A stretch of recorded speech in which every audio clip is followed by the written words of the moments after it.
In today's video, I'm going to show you a simple trick that will help you double your reach and views on Snapchat Spotlight just by reposting videos.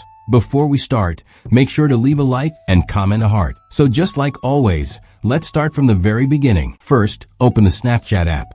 Once you open Snapchat, you'll see the Spotlight icon at the bottom. Spotlight is a section on Snapchat where people can watch short, fun videos shared by others. It's similar to TikTok or Instagram Reels, and you can also post your own videos here to get views. Now, once you go into Spotlight, simply choose any video.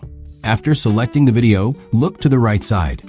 On the third option, you'll see the repost icon. Repost allows you to share someone else's snap to your own story or with your friends. It's an easy way to share content you like without having to create a new snap. Once you press the repost icon, a pop-up will appear at the top of your screen, confirming that you've reposted the video. To check your repost, go to your profile. Scroll down to the Spotlight or Favorite section. Press on View All, and you'll see the video you just reposted. Thanks for watching, and don't forget to like the video.